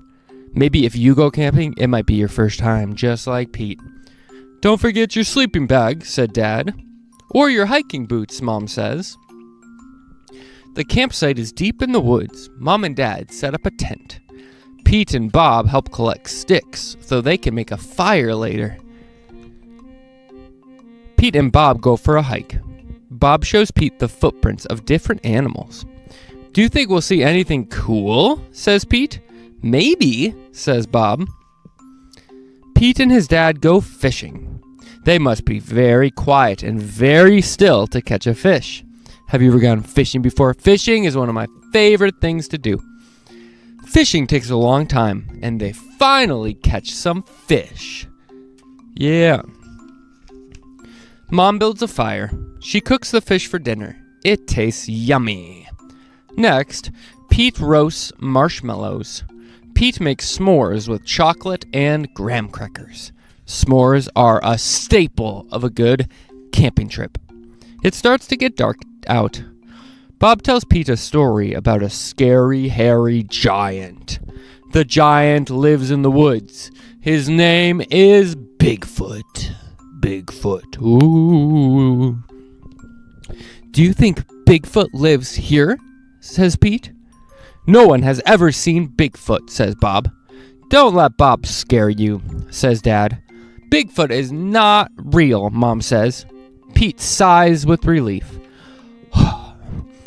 But if he is real, I bet he's friendly, said Dad, and likes s'mores too. That's not scary, thinks Pete. Maybe he wants a s'more. Pete leaves one out for his hairy friend.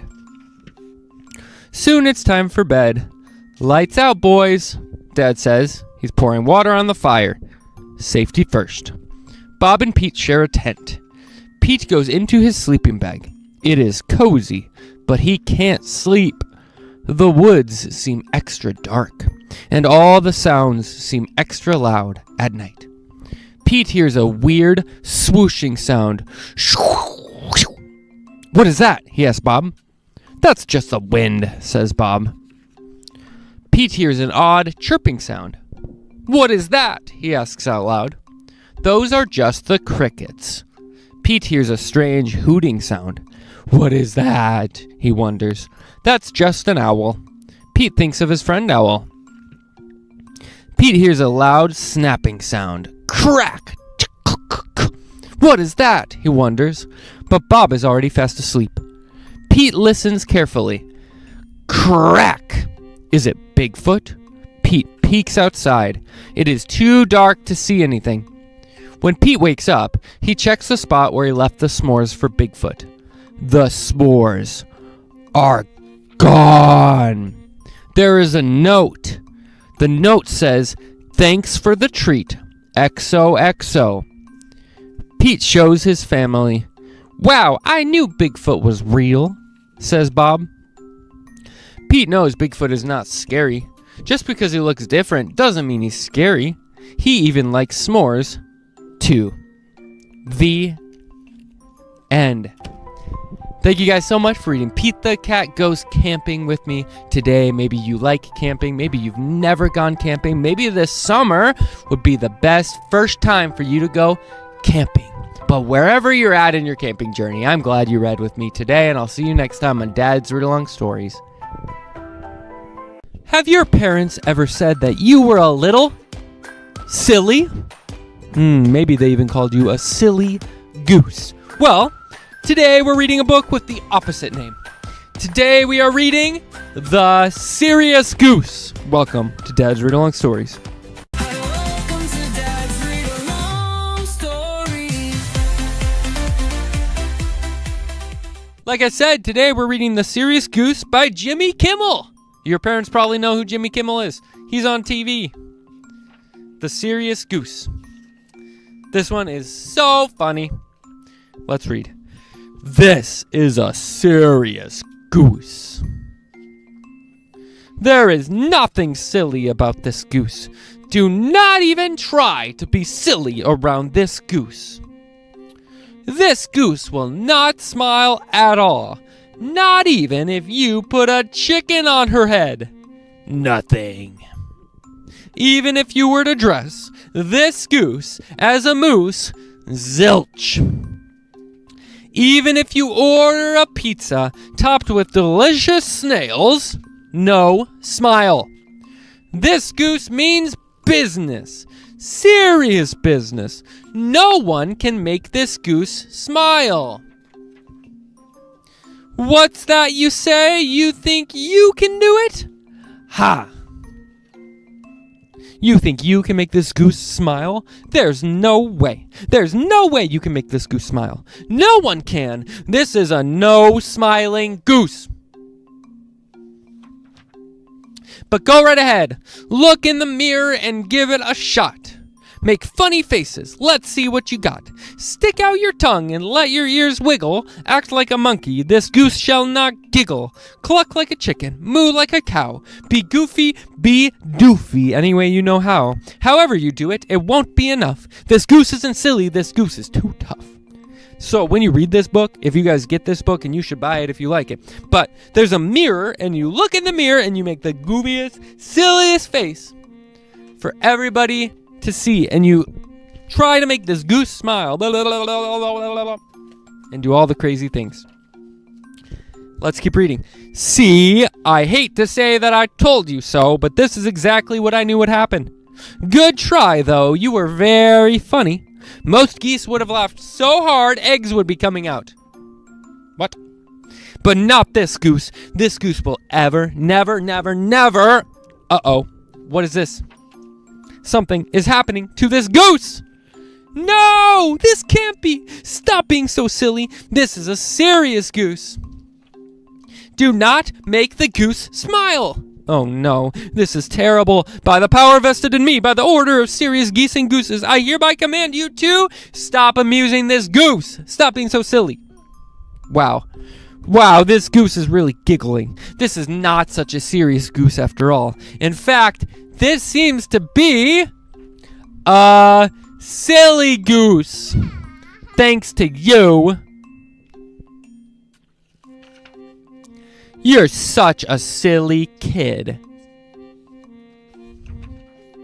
You'll be hearing from our attorneys. Oh. The end. You guys did it. You made the serious goose into a silly goose because you guys are so funny. Thanks for reading The Serious Goose by Jimmy Kimmel with me today, and I'll see you next time on Dad's Read-Along Stories. Bye. Did you know that sometimes in life it is not about how fast you get somewhere, but sometimes it's about just getting there at all? Today we're going to read a book all about that on Dad's Read-Along Stories. Welcome to Dad's Read-Along Stories. Like I said, we're going to talk about getting somewhere. We're going to talk about getting to school, actually, and we're going to read Hurry, Little Tortoise, Time for School. I can't wait. This is a really good one. Let's read Hurry, Little Tortoise, Time for School. Guess what day it is? Racing stripes? Check. Helmet? Check. Stopwatch? Check. Super Tortoise lunchbox? Check. Little Tortoise takes off faster than you lickety-split. Lickety-split again. Lickety-split louder. There she goes. I cannot be late today. So this little turtle tries to get across the pages here, okay? She's starting in the corner. It's a good thing Little Tortoise fueled up with extra lettuce this morning, because today she is going to be fast. Faster than fast. Faster than Super Tortoise. Pluck, pluck, pluck, pluck. Her feet are a blur. Maybe she'll be the first one to school for the first time ever. Or maybe not. Shoom! Right behind you! Cheetah is always the first one to school. Cheetahs are fast. Hurry, little T. But Little Tortoise is fast too. As fast as a race car. As fast as a rocket. But not quite as fast as Llama. See you there, Little Tortoise. Yup, see ya. Little Tortoise hurries as fast as she can. She's probably setting a new land speed record for tortoises. Plunk, plunk, plunk, plunk, plunk. It doesn't matter if she won't be first or second. Waka-ba, waka-ba, waka-ba. It has cool like sounds for the animals. Or third, or fourth, or fifth, or sixth. Hey down there. Bunga, bunga, bunga. Don't be late. You're running out of time. Bunga, bunga, bunga. Better hurry. I am hurrying, said Little Tortoise. Little Tortoise zooms like the wind. A slow wind. More of a gentle breeze, really. Shoom! Forgot something. Maybe Little Tortoise won't be the last one to school. Give her a minute.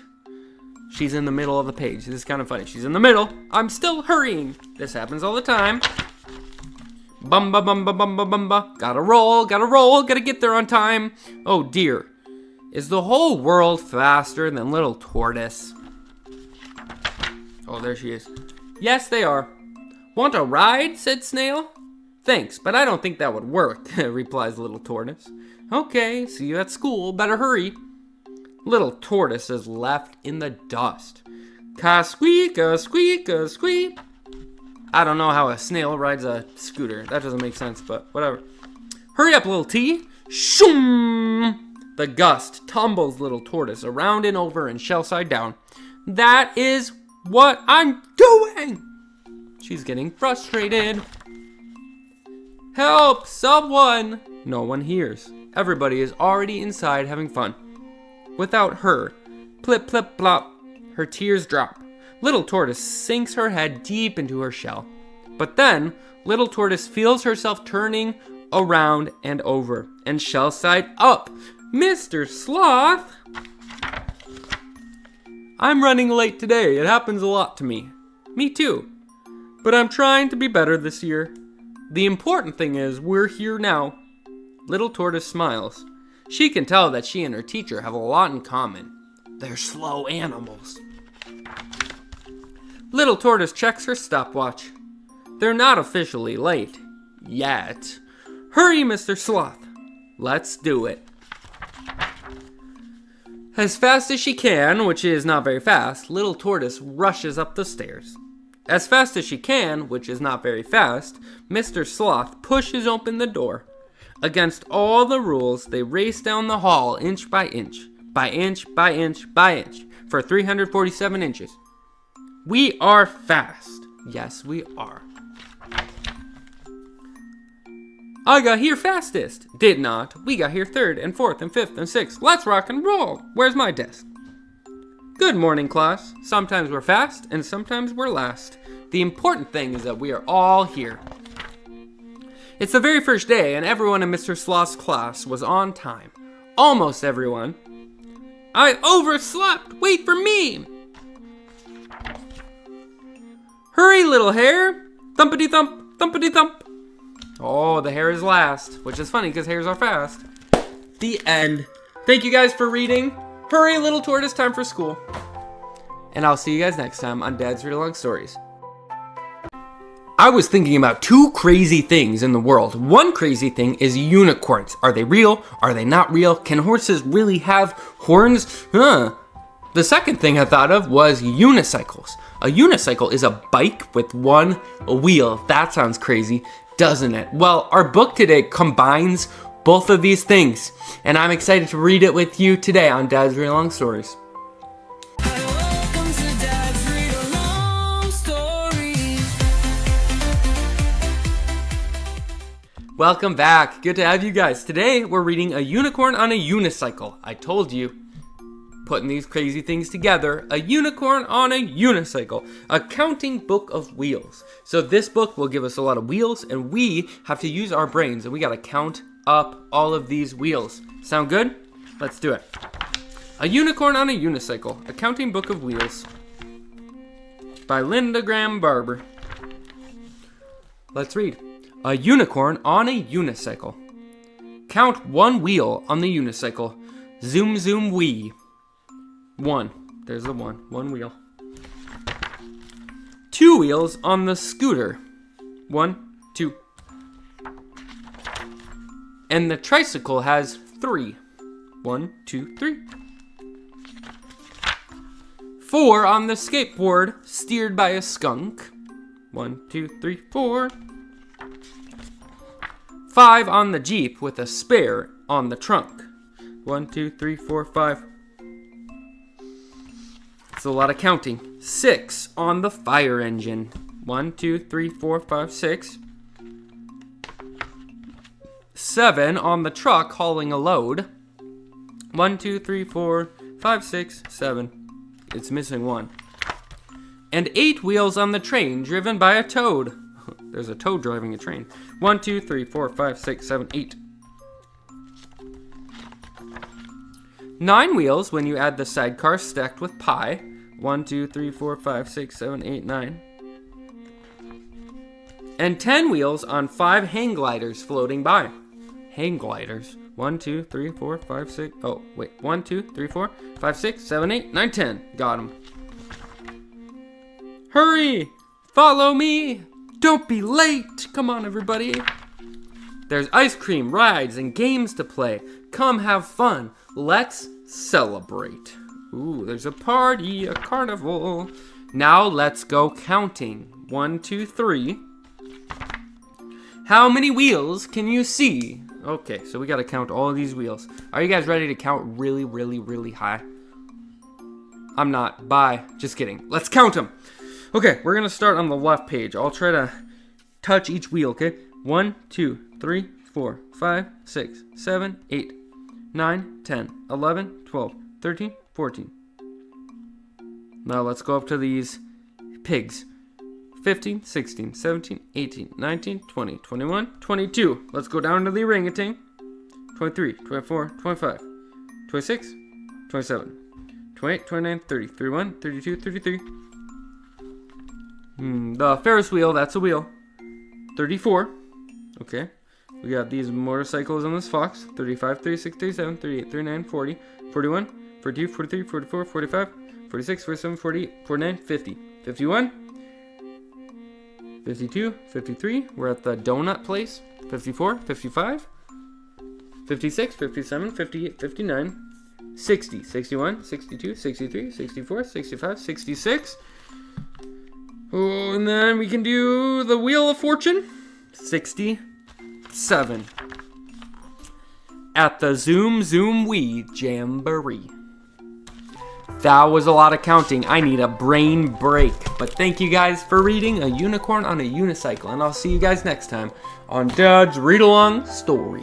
When I was a kid, one of my favorite things to do was to go outside, and along the garden of our house, we had these bricks. And I would pick these bricks up. I would move them up, pick them up, and there would be bugs, there'd be worms, there'd be ants, there'd be slugs, and I love to look at some bugs. And we're gonna talk about bugs today when we read our new book on Dad's Read-Along Stories. Welcome to Dad's Read-Along Stories. Today we're gonna read a book all about bugs called Some Bugs, and we're gonna read about some bugs. And all the different kinds of bugs. It's pretty incredible. Let's read Some Bugs. Some bugs sting. Some bugs bite. Some bugs stink. And some bugs fight. That's awesome. Those are big beetles. Some bugs flutter. Some bugs crawl. Some bugs curl up in a ball. Some bugs hop. Some bugs glide. Some bugs swim. And some bugs hide. These are awesome pictures. Some bugs click. Some bugs sing. Some bugs do a buzzing thing. Bzzz. Sorry. Some bugs build. Some bugs make. Some bugs hunt. And some bugs take. Look at those ants taking all that food away back to their holes. Stinging, biting, stinking, fighting, hopping, gliding, swimming, hiding, building, making, hunting, taking. Bugs are oh so fascinating. So kneel down close. That's like me when I was a kid. Look very hard. And find some bugs in your backyard. Wow, look at all those bugs. What's that bug? Oh, should we read this part? It tells us all the different kinds of bugs. Let's start in the top corner, top right corner, top left corner, sorry. And look at all these bugs. There's a two-spotted ladybug. Marbled orb weaver, that's a spider. A scarlet and green leafhopper, a lunate zale moth, a earwig, a Halloween pendant dragonfly, a mosquito, my least favorite, a green leaf skeletonizer moth, that's a crazy name, a honeybee, a wheel bug, a bumblebee, a pink aphid, a boll weevil, an eye-click beetle, a dog tick, a green stink bug, a water strider, a springtail, a periodical cicada, a scorpion, scary, a field cricket, a tamima, a walking stick, a poplar sphinx caterpillar, a cadcifly. I can't. These are hard names to say. Cadcifly, a dog flea, a yellow jacket, a hummingbird hawkmoth. Those are cool. A monarch butterfly, a horsefly, a red velvet mite, an angel-winged katydid, a gypsy moth, a greenhouse thrip, a Chinese mantis, a Hercules beetle, a sunburst diving beetle, a whitefly, a pillbug, a silky ant, a lubber grasshopper, a woolly bear caterpillar, a monarch caterpillar, a whirligig beetle, a green lacewing, a buffalo treehopper, a snakefly, and then it says Oscar. But Oscar is not a bug. That's the cat in the corner. Wow. The end. That was a lot of bugs at the end. I was not expecting that many bugs, but it just tells us that in the world, there are so many different bugs. There's so much to discover when you go outside, when you turn off screens and video games and you get outside and you look at God's creation. So go out, see some bugs, bring a magnifying glass, and have a great time. I'll see you guys next time on Dad's Readalong Stories.